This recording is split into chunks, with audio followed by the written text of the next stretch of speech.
Baik Bapak Ibu Saudara yang terkasih di dalam nama Tuhan Yesus, kita bersyukur kalau hari ini kita boleh melanjutkan acara kita dan semuanya sudah menikmati makan siang ya Bapak Ibu.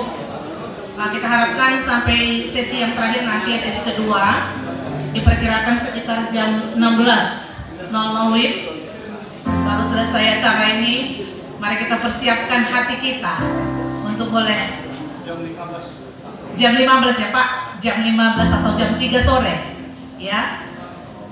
Kita akan menerima firman Tuhan lewat sesi yang kedua. Jadi mari kita persiapkan Bapak Ibu Saudara yang terkasih, hati kita, pikiran kita, iman kita untuk menerima kebenaran firman Tuhan. Puji Tuhan, puji Tuhan, karena kita adalah anak-anak Pentakosta, dapat tuduh maju hita Pentakosta di Bapak. Haleluya.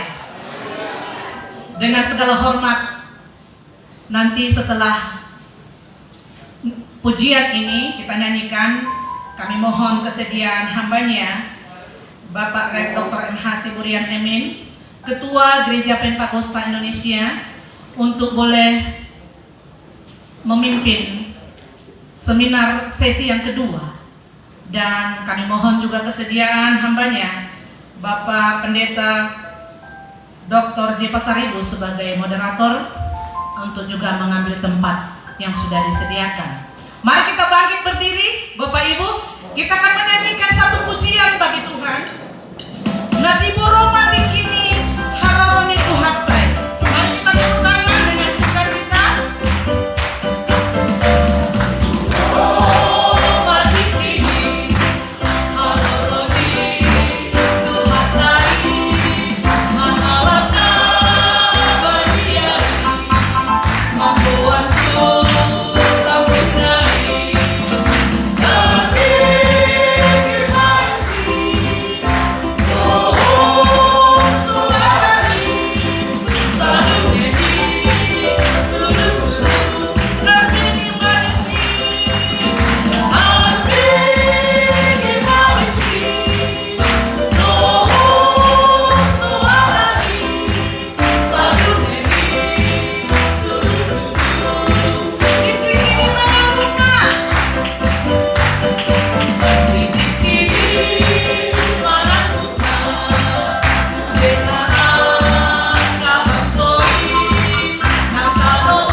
silakan duduk kembali Bapak Ibu Saudara yang terkasih.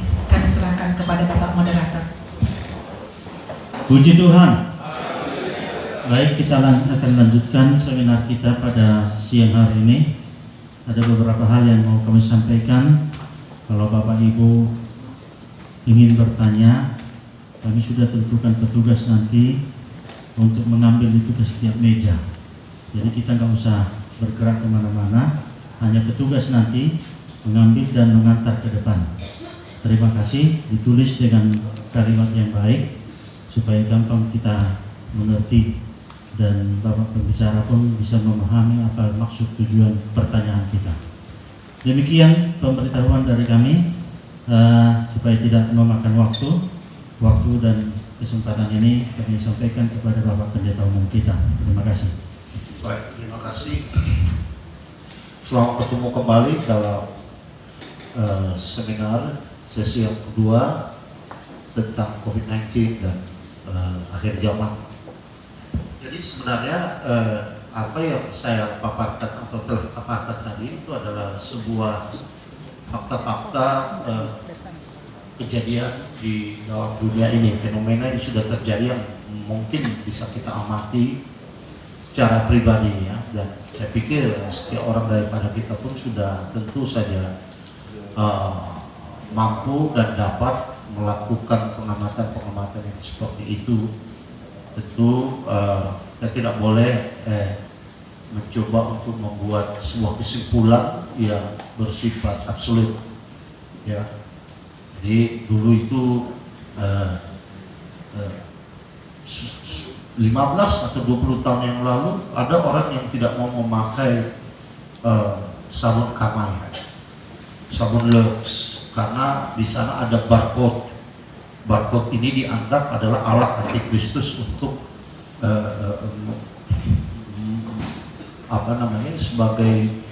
sebagai simbol dari anam. Saya berkata, apakah barcode bisa digunakan untuk menjadi simbol antikristus? Bisa. Tapi apakah barcode itu juga mempunyai sebuah netralisasi teknologi? Iya. Artinya setiap teknologi itu, setiap sains itu selalu netral. Ya, sama seperti ulos. Ulos itu adalah karya netral dari manusia yang dapat digunakan untuk umum sebagai baju biasa untuk orang Batak, karena konsep berpikir Batak tercetus dalam pembuatan ulos itu tentang baju, tentang pakaian, terutama untuk perempuan. Ya, dia tidak berpikir seperti Meksiko memikirkan ulosnya, ya seperti orang Amerika memikirkan ulosnya yang terbuat dari bulu-bulu domba atau apa segala macam. Domba saja tidak ada di tanah Batak. Jadi konsep berpikir yang sama. Tapi itu bisa juga dibuat menjadi peralatan-peralatan kedukunan seperti itu. Nah, artinya dukun juga menggunakan itu. Siapa juga menggunakan itu? Itu tergantung kepada kita melihat bahwa apakah itu netral atau tidak. Misalnya Yamaha organ itu atau keyboard segala macam itu buatan pada umumnya tanda kutip bukan orang-orang Kristen. Jadi tidak ada certification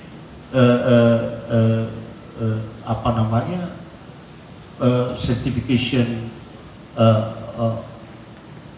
order di sana, atau pernyataan atau urutan-urutan pengkudusan pada itu. Dia menjadi kudus karena kita pakai dalam gereja seperti itu. Dia tidak menjadi kudus kalau dipakai dalam nightclub. Dia tidak menjadi kudus kalau dipakai di rock and roll yang underground, Metallica atau apa sebagainya. Dia menjadi kudus kalau kita nyanyikan dengan pujian. Seperti itu, saudara yang kasih Tuhan. Artinya apa yang saya maksud, bahwa kita tidak bisa melakukan sebuah kesimpulan begitu saja, mencap begitu saja secara permanen. Ya, apakah hal-hal itu telah luput dari pengamatan gereja? Tidak. Tetapi ya kadang-kadang gereja itu harus bersifat memiliki hikmat. Hikmat itu artinya bukan toleransi yang sempit, dan bukan juga rasa permisif, ya, atau kompromistis dengan dunia atau sekular, tetapi itu adalah sebuah dialog kehidupan di mana sebuah kebenaran bisa diungkapkan. Saya beri contoh, ketika satu orang perempuan yang berzina 7 kali dibawa kepada Tuhan Yesus agar oleh perbuatan dosa ini menurut hukum Musa akan harus dibunuh dengan melemparinya dengan batu. Barangkali batu itu akan menjadi kuburan sampai dia mati, dan batu yang semakin banyak akan membuat dia semakin tertutup dari kehidupan yang normal seperti itu. Tapi Yesus membuat sebuah dialog. Baiklah, kita tidak mencoba untuk membatalkan hukum Musa dan hukum Taurat, tetapi apa yang bisa kita lakukan? Barang siapa di antara kamu yang tidak berdosa, itulah yang lebih dahulu melemparkan batu, supaya semuanya jelas. Sebuah kesimpulanmu itu untuk membunuh seseorang ini menjadi jelas. Kesimpulanmu untuk menegakkan hukum Musa itu menjadi tidak bisa terbantahkan. Maka dilemparlah dia. Baiklah, dilemparlah untuk memenuhi hukum Musa itu. Siapakah dari antara saudara yang tidak pernah berdosa, itulah yang melempari. Seperti itu maksud saya. Bagaimana kita sebenarnya tidak mencoba mematahkan perkataan orang lain dan mencoba mempertahankan apa yang kita katakan, walaupun sebenarnya apa yang kita katakan itu sudah out of date, barangkali sudah lewat waktunya, barangkali sudah tidak benar. Begitulah sebenarnya bagaimana nubuatan-nubuatan itu kita lihat, ya. Dalam dunia yang semakin kompleks, ya, kompleksitas dunia ini tidak bisa lagi dilukiskan dengan susunan kata-kata, karena kompleksitasnya itu akan semakin bertambah, bukan lagi per tahun seperti dulu, ya. Dulu kompleksitas dunia ini kan dipisahkan oleh ruang dan waktu yang sangat panjang. Artinya dari televisi hitam putih kepada televisi berwarna itu sangat jauh waktunya. Itu menemukan televisi hitam putih menjadi televisi berwarna itu sangat jauh. Dari televisi tabung menjadi televisi flat juga sangat jauh. Tapi dari flat kepada digital, dari analog kepada digital, itu tidak lama lagi, begitu saja berkembang kompleksitas. Bagaimana engkau memahami sebuah kompleksitas yang hanya kau tahu saja, sementara jutaan kompleksitas yang muncul di dunia ini secara sporadis tidak bisa kau amati? Nah, seperti itu gereja sedang berada di dalam keadaan seperti itu. Artinya saudaraku, kita harus mengambil sebuah kesimpulan yang baik dari sebuah pengamatan kita dan juga dari sebuah pengalaman kita yang belum tentu juga menjadi sama dengan pengalaman yang lain. Karena dampak globalisasi ini, terutama dampak globalisasi ini, saya sudah beritahu kepada saudara, dampak coronavirus saja sudah mencengangkan. Ya, menurut saya sangat susah untuk bisa kita mengerti. 9 bulan saja dia menjadi, katakan saja, invisible enemy, kata Bapak Presiden Jokowi, sebuah lawan yang tidak kelihatan, musuh yang tidak nampak. Kita diajak bermusuh pada awalnya, kemudian diajak lagi berteman dengannya. Seperti itu, hal-hal seperti itu. Ada semacam kompleksitas yang terus akan berlanjut, saudaraku yang kekasih sama Tuhan. Gereja tidak akan pernah sama lagi. Dalam teknis, saya berbicara tentang teknis, ya, itu akan ada peralatan yang akan diciptakan untuk saudara tidak perlu dites rapid test lagi atau rapid test untuk coronavirus. Artinya satu waktu mereka akan temukan di gerbang itu, saudara masuk, saudara terkena, itu gerbang akan bunyi, ya, seperti itu.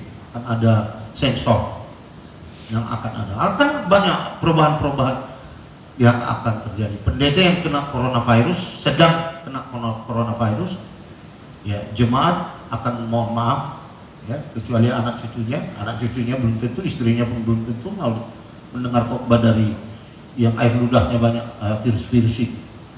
Ya, sudah harus perhatikan itu nanti bagaimana sebenarnya kita akan mengikuti pemahaman perasaan yang bersifat global, karena semua orang sudah seperti itu. Ya, sudah seperti itu. Sekarang kita jadi paranoid. Kita sebut paranoid. Apakah itu karena kejelian kita? Apakah karena kehati-hatian kita? Atau karena kita ingin menjaga kesehatan kita dengan baik? Atau tapi kita tuangkan dalam sebuah perkataan paranoid. Gereja yang paranoid, bayangkan itu saudara.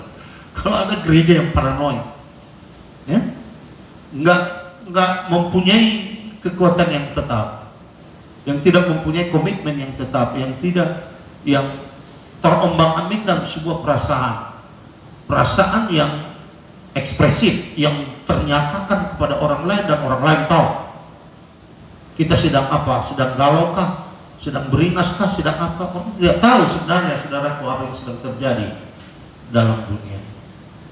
Saya mau coba katakan bahwa gereja harus mencoba melihat posisi yang benar dalam sebuah situasi yang seperti ini dalam akhir zaman.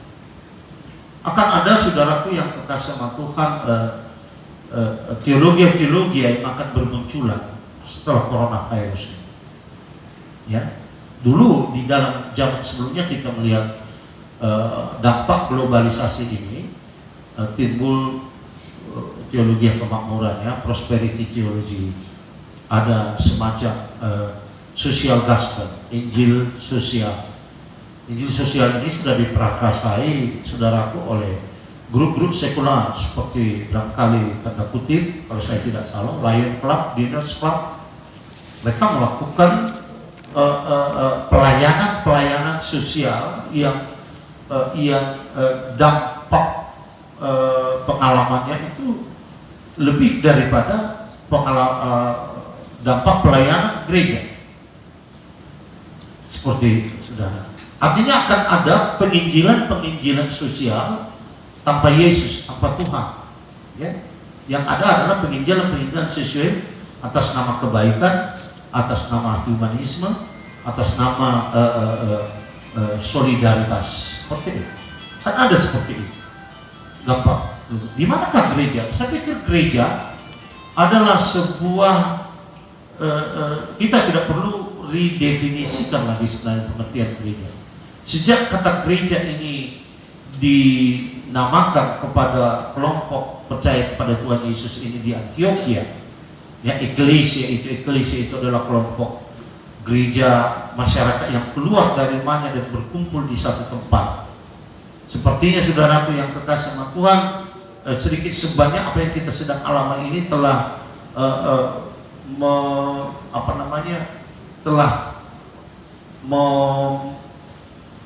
mendorong kita untuk meredefinisi gereja itu. Tapi saya pikir tidak perlu, ya. Apakah kita perlu redefinisi gereja semata-mata karena kita bisa sudah live streaming, ya, zooming system atau zooming teknologi seperti itu, saudaraku yang kekasih sama Tuhan? Ya, hal-hal seperti ini sudah pernah terjadi, ya. Yesus sudah pernah mengatakan tentang Lazarus dan Abraham dan orang kaya itu yang sama sekali bisa berbicara, tetapi yang satu salah anggap bahwa bisa berbicara itu dimaknai sebagai sebuah kedekatan.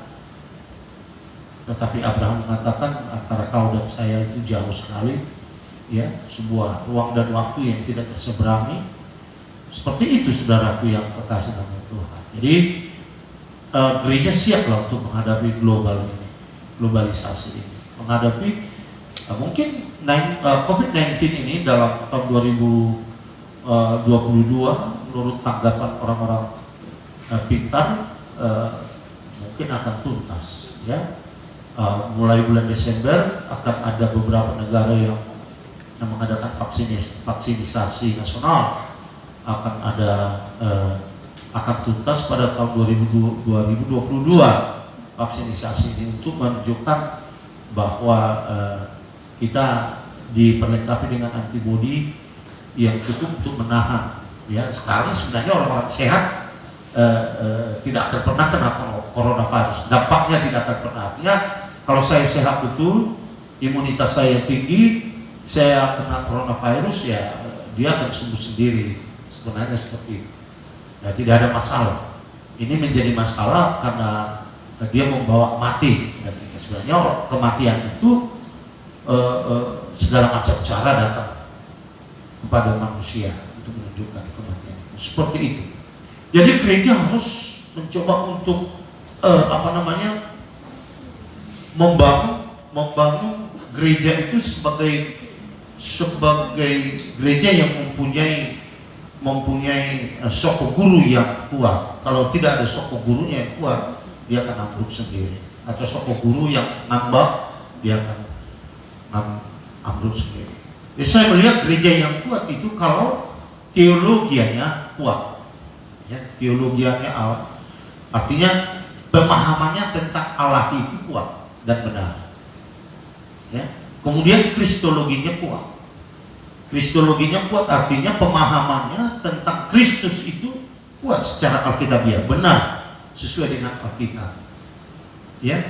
Ketiga, soteriologianya. Soteriologinya artinya ilmu teologi keselamatannya itu benar. Seperti apa yang diselamatkan itu?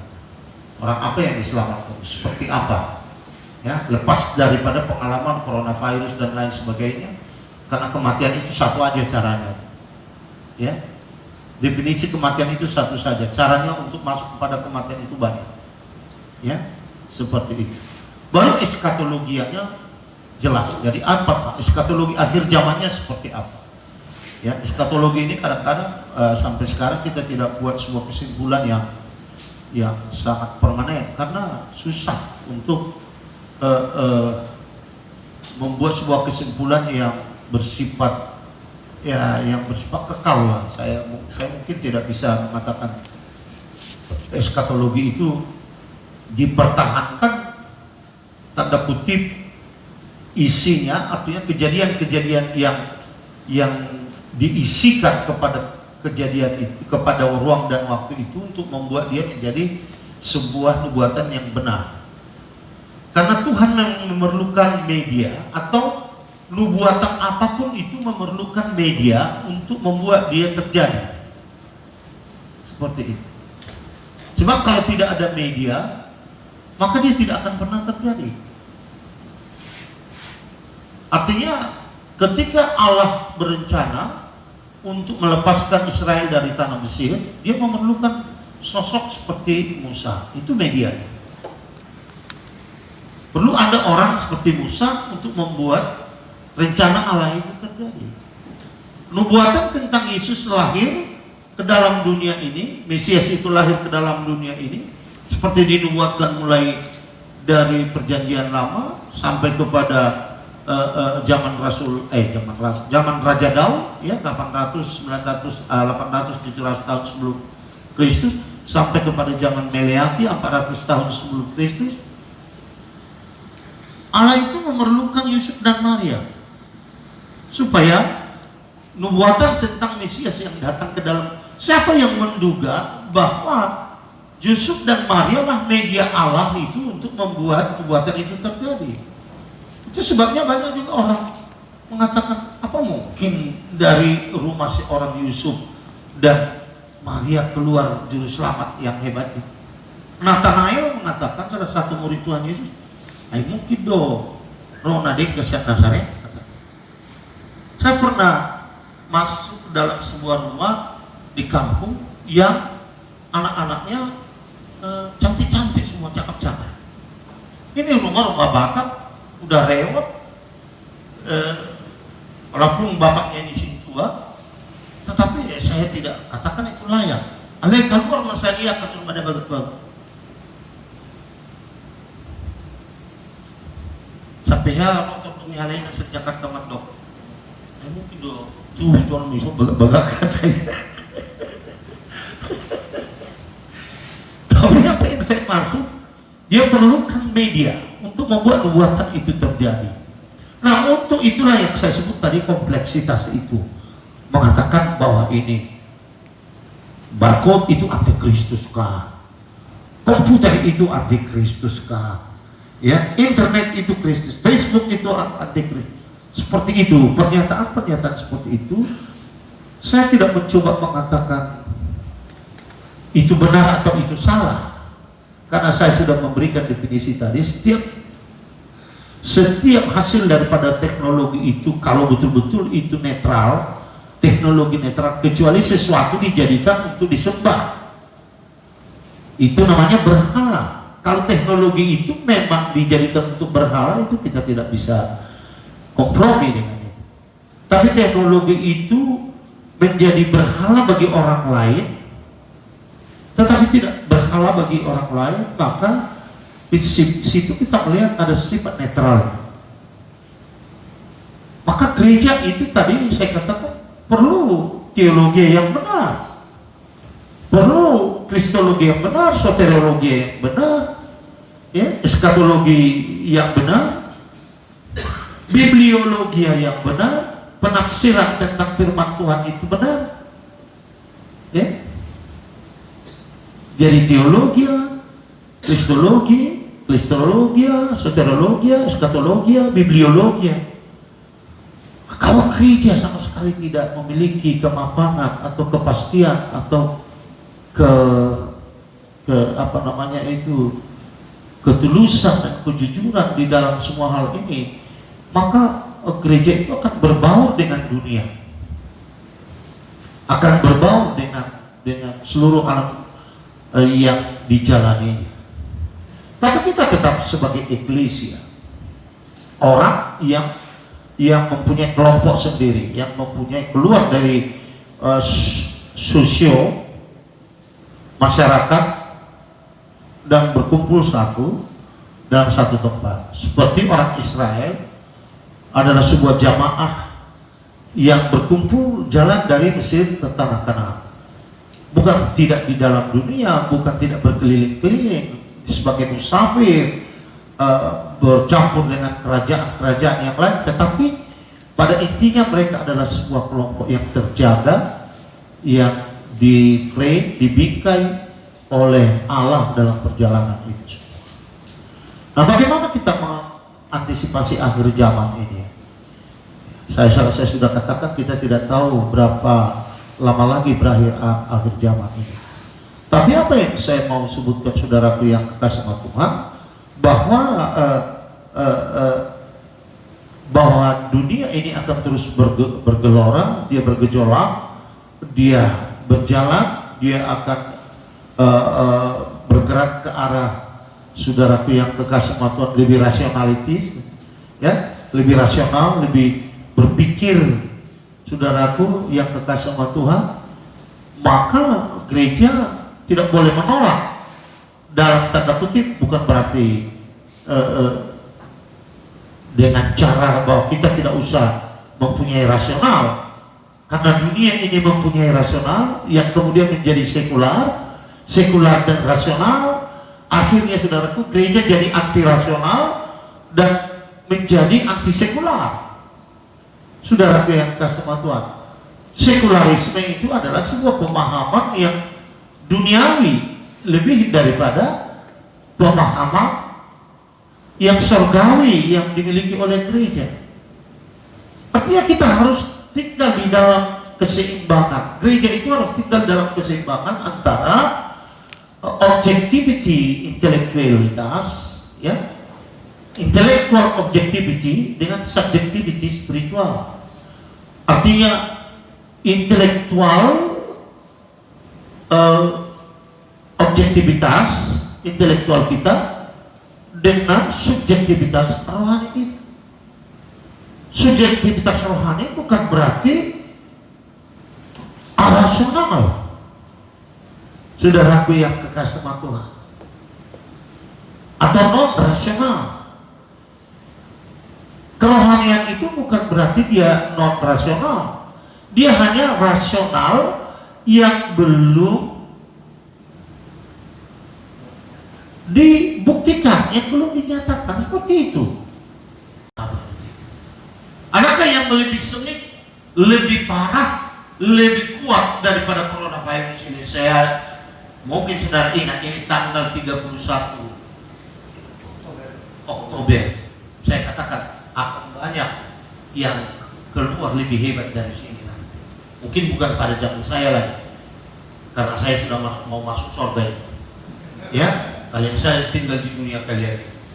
Kalau saya sudah, sering saya bilang sama istri saya, hampir nama laras iya ini. Atau udah gaduh-gaduh di Jakarta memang. Iya, jadi saya hanya untuk menikmati saja. Berapa lama saya hidup di sini, saya nikmati saja apa yang saya lakukan, apa yang saya bisa perbuat. Tuhan panggil saya tiba-tiba. Saya berencana membeli tanah di sebuah kampung-kampung. Di sana saya baca-baca, saya bisa berdoa baik-baik di sana. Kalau ada tugas saya pergi, tapi saya sambil berdoa, saya mungkin menulis-nulis sedikit-sedikit di sana. Kalau di rumah banyak, amplop banyak di rumah, tetapi persoalan lebih banyak yang datang ke rumah. Ya, dan persoalan itu bukan persoalan substantif, persoalan yang dibuat-buat. Artinya dia sendiri bisa mengatasi itu, sehingga tidak ada persoalan. Nah, ibadah rohani ini persoalan sebetulnya banget. Memang macam rohani, udah gak bisa separate saja. Aturan nggak ada yang dilanggar. Anggaran dasar anggaran rumah tangga ada yang dilanggar kedua belah pihak. Jadi apa yang dilanggar? Tidak ada, cuma lalu lintas saja. Orang dibilang merah di situ dia tabrak, dibilang hijau di situ dia berhenti. Ya. Siapa yang salah? Lampu merah atau lampu hijau? Yang salah dia. Jadi sebenarnya seperti itu banyak persoalan. Saya bilang sama ibu, si mata baik buku masih hitam, pertanyaan ini masih hitam. Kemudian kita pertanyaan daripada makatai. Kenapa mulai dah katanya. Selalu ini jadi persoalan memang. Jadi hidup kita seperti itu, saudaraku yang kekasih nama Tuhan. Jadi jangan sampai saudara-saudara hubungan kita dengan Tuhan terjejas dengan semua persoalan. Ada juga pertanyaan, kenapa hamba-hamba Tuhan kena COVID? Karena dia manusia. Dia manusia. Apakah kalau orang percaya kepada Tuhan itu anti mati? Apakah anti mati? Kan tidak. Apalagi anti sakit. Anti mati saja nggak bisa. Mati itu sebenarnya adalah konsekuensi terburuk, konsekuensi logis yang terburuk dari pelanggaran Adam. Itu saja. Mulai dari sakit, penderitaan, kesusahan, kegelisahan. Itu semua penyakit-penyakit yang nampak, penyakit fisik, psikologis, penyakit jiwa atau apa semua itu adalah konsekuensi logis dari pelanggaran itu sampai kepada kematian. Jadi jangan ada orang yang mengatakan bahwa kita anti sakit dan anti mati. Karena Yesus itu menghina Yesus namanya. Karena Yesus saja mati. Dia mengatakan supaya tidak mati, supaya dia jangan mengalami itu. Dan Yesus berkata, jikalau Tuhan mau, lakukanlah cawan ini dari saya. Tapi bukan kehendakku, melainkan kehendakmu yang jadi. Artinya apa saudaraku yang kekasih? We have go through it. Kita harus melalui itu semuanya. Tetapi kita tahu, kita ada iman, kita ada kekuatan. Kalaupun ada 1, 2, 3 orang yang berbah ke sana, karena memang sudah waktunya. Tanpa COVID pun semua mati, saudaraku yang kasih. Bapak saya mati bukan karena COVID. Ibu saya sudah mati lama sekali tidak karena COVID. Lah COVID kok jadi biang keladi atau jadi apa namanya kambing hitam dari sebuah kesusahan? Beda, itu akan datang sendiri. Saudaraku yang kekasih Tuhan, kalau saudara bilang masalah perang itu masalah, kan saudara tidak pernah khotbahkan itu. Hanya beberapa bulan perang di Timur Tengah itu antara Rusia dengan ISIS dengan Rusia dengan Suria, ISIS dan segala macam itu 200.000, berapa bulan saya 200.000 orang mati. Kita tidak pernah persoalkan karena jauh dari kita toh. Kita tidak akan pernah kena peluru nyasar. Tapi ini penyakit nyasar pasti datang kepada kita.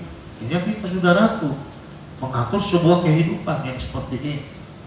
Jadi tidak boleh kita katakan bahwa sesuatu yang terjadi ini akan kita hindarkan. Jadi saya mau mengatakan bahwa keadaan ini akan mencoba untuk menyudutkan kita kepada peraturan dunia, bukan kita saja tetapi dunia kepada peraturan-peraturan yang baru. Ya, ekonomi akan ditata ulang, saudara yang kekasih Allah. Ekonomi tidak akan bisa sama lagi.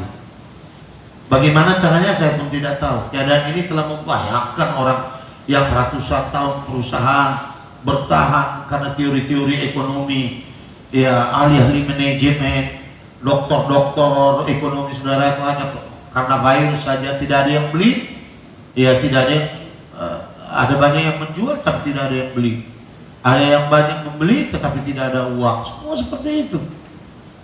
Jangan-jangan kita kembali lagi kepada zaman ekonomi kuno, ya, kita kembali kepada sistem ekonomi konvensional, ya, tidak modern segala macam, saudara yang kasih sama Tuhan. Nah, gereja mengantisipasinya, ada gereja tidak ada lagi orang datang di gereja tetapi dia tagih itu ke rumah-rumah.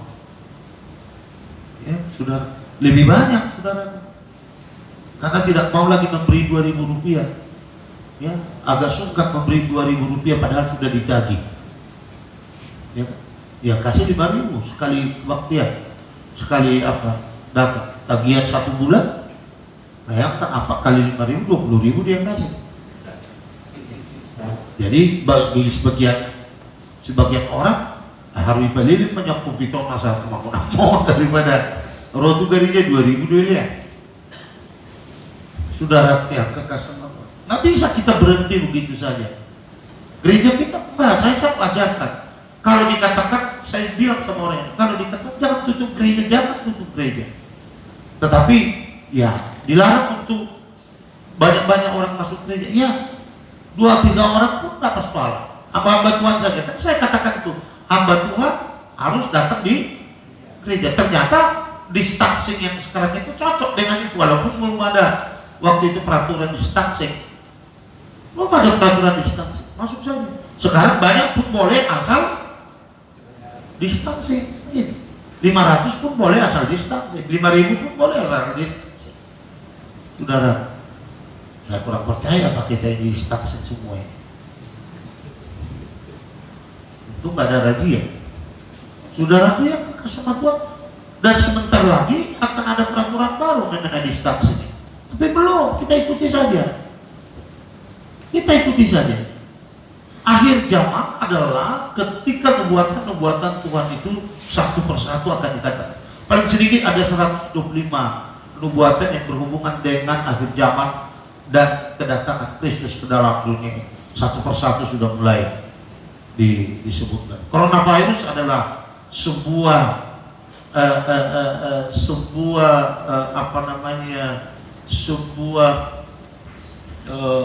fenomena yang menunjukkan bagaimana satu kali kelak 1/5 atau 1/3 dari penduduk dunia ini mati. Nah, bagaimana itu?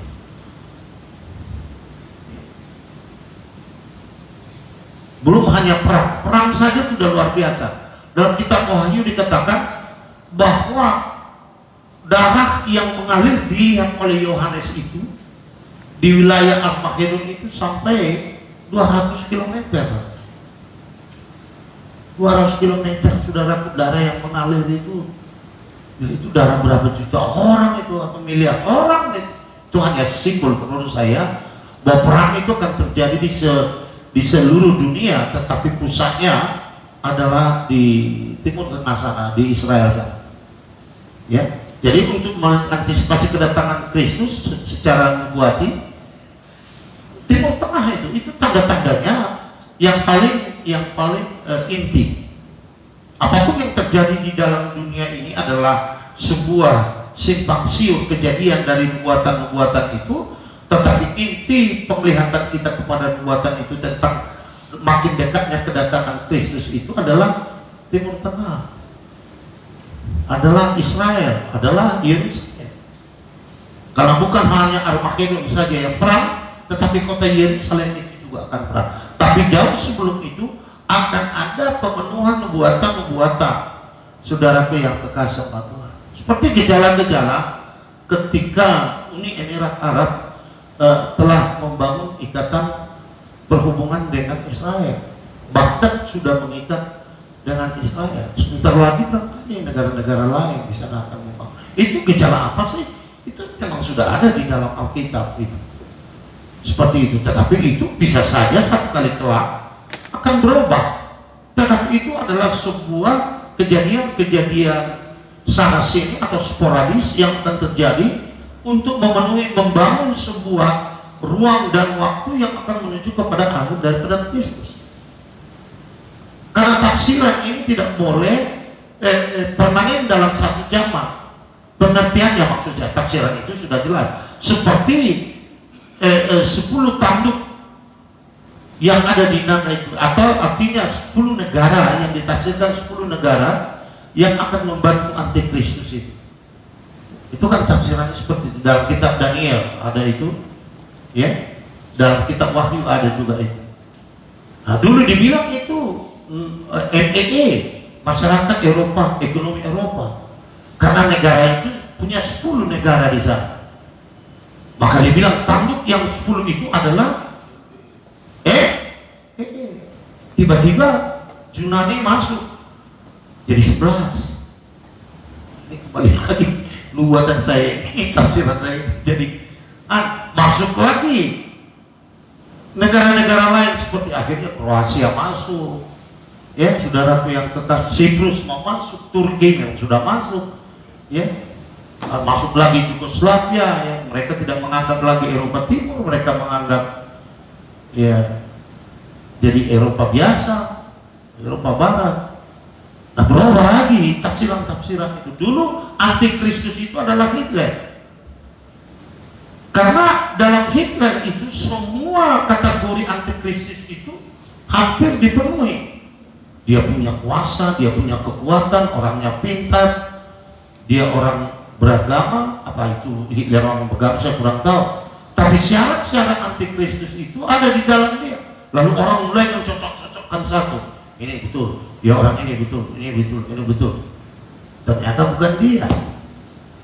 Personifikasi antikristus itu. Nah, bagaimana gereja akan memahami seperti ini? Yang saya mau katakan bahwa gereja kita tidak pernah berbuat begitu. Apakah kita tidak perlu menafsir lagi untuk menghindarkan seperti kesalahan seperti tidak? Kita tetap buat pemahaman yang kontemporer, tetapi kita juga harus mempunyai kemampuan untuk berjalan ke depan dengan seluruh kemampuan akhir zaman yang memang sudah dibentuk different. Artinya saudaraku, kalau saudara mau memfilmkan semua nubuatan-nubuatan yang ada di dalam Alkitab Perjanjian Lama dan Perjanjian Baru tentang antikristus, tentang perang, tentang bangsa melawan bangsa, seperti apa yang dikatakan oleh Yesus dalam Matius pasal 24, seperti apa zaman baru yang akan datang, seperti apa yang disebutnya dalam Matius 24 juga, ya itu bisa saudara bayangkan atau filmkan atau imajinasikan itu semua dalam bentuk teknis-teknis yang terjadi di dalam dunia ini. Tetapi saya harus beritahu, itu film harus kau putar ulang atau redefinisi ulang atau buat ulang, sutradarai ulang, karena pemeran-pemerannya yang kau sebutkan dalam kontemporer itu tidak harus selalu sama dengan pemeran-pemeran yang akan datang. Seperti bahwa antikristus itu datang dari mana? Dari orang-orang yang mengerti Alkitab, karena dia ahli Alkitab. Atau paling sedikit dia ahli Perjanjian Lama. Karena dia akan ikat janji, saudara yang kasih sama Tuhan, dengan orang Israel itu pada satu kali perang. Dulu kita pikir siapa yang mau ikat janji kepada dia. Sekarang tidak persoalan lagi. Sejak sebulan 2 bulan yang lalu, pengikatan janji kepada orang Israel tidak masalah lagi. Ya, jadi semakin banyak yang bagi saya tidak lalu sebut itu sebagai sebuah hal yang sudah permanen sampai kepada Kristus datang besok pagi. Tidak. Saya mau mencoba mengatakan bahwa pelajarilah semua apa yang ada di dalam apa yang kau miliki. Beberapa tanda, saudaraku yang kasih sama Tuhan, tentang pemimpin dunia yang baru ini. Ya, pertama dia itu ahli ya di dalam ekonomi, politik, sosial, dan agama, seperti itu. Karena ekonomi ini menjadi sebuah persoalan rumit yang kalau dia bisa diatasi, orang akan tunduk kepada dia. Juga pemimpin politik yang luar biasa, pemimpin sosial yang luar biasa, yang dapat menyelenggarakan sesuatu hal untuk menyelesaikan persoalan-persoalan bersifat global. Seperti itu.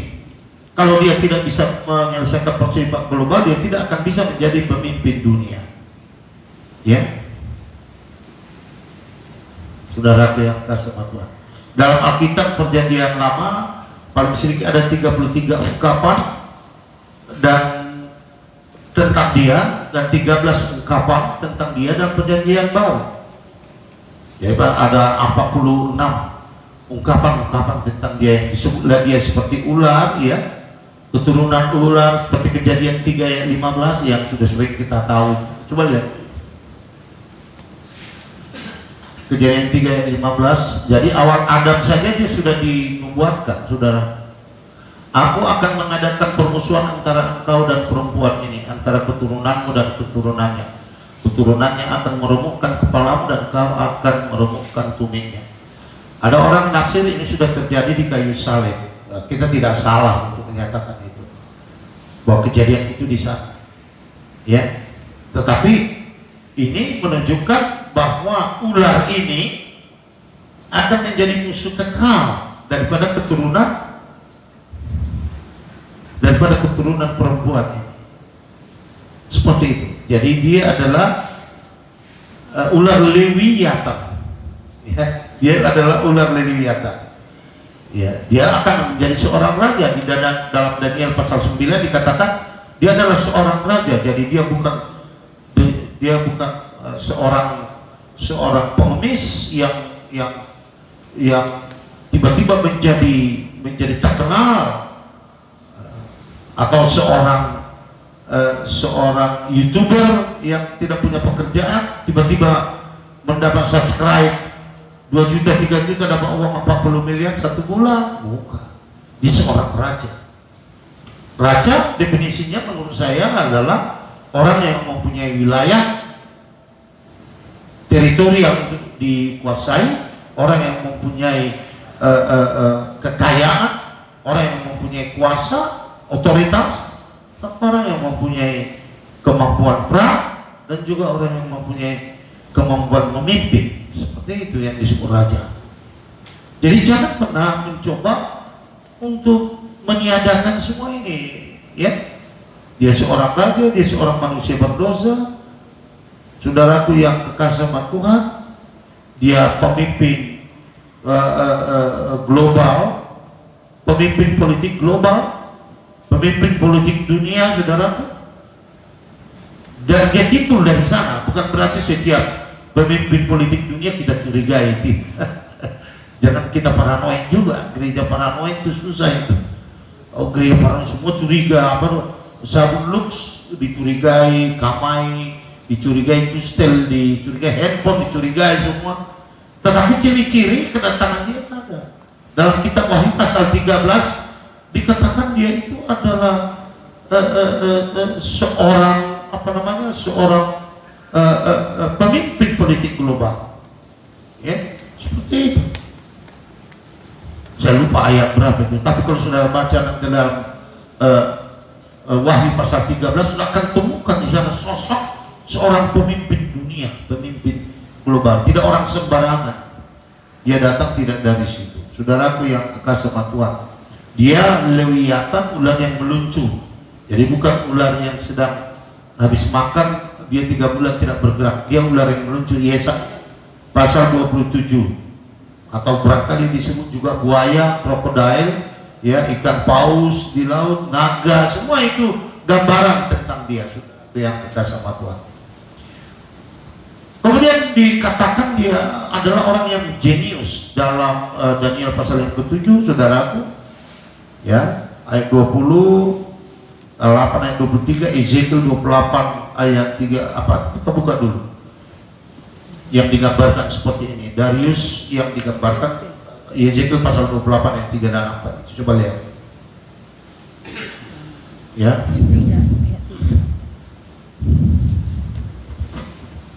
Coba. Ezekiel, mereka bersundal di Mesir, mereka bersundal pada 28. Kok jadi sundal-sundal? 28 ayat 3 dan 4. Memang hikmahmu melebihi hikmat Daniel. Saudara, hikmat Daniel adalah mengetahui apa yang tidak diketahui oleh orang. Mau lo maboto na binotong, boy lebih maboto na sa binotong mo. Alay botoho ano? Ada di botoho. Daniel bisa, artinya kasih terang dulu mimpiku, tapi aku tidak tahu apa mimpiku itu. Itu kan namanya main bodoh-bodohan itu. Tapi Daniel tahu, 4 orang PH ini pihak orang saya botoh, alai sama 4 orang dok dapatan. Jadi orangnya melebihi. Ini antikristus, dia punya hikmat menurut lukisan Yehezkiel adalah melebihi hikmat, kemampuan melebihi hikmat Daniel, melebihi hikmat ukuran rasional dan ukuran irasional. Di atas itu dia, ya, tiada rahasia yang terlindung, yang ngerti semua. Dia ngerti ekonomi, dia ngerti segala-galanya, dia ngerti politik, dia ngerti uang, dia ngerti manajemen, dia ngerti semua, dia ngerti segala macam, dia mengerti. Nanti saya bicara tentang surga, kita bicara itu pasti harus seminar yang lain lagi, habis lagi 300 juta nanti. Ya seperti yang macam mana? Apa itu surga? Seperti apa itu surga kan? Kita masuk ke sana. Jangan kau pergi ke surga yang kau tidak tahu apa-apa nanti di sana. Jangan-jangan kau di neraka kau angkat surga pula itu. Ya jelas itu surga. Itu sama kita ya seperti itu.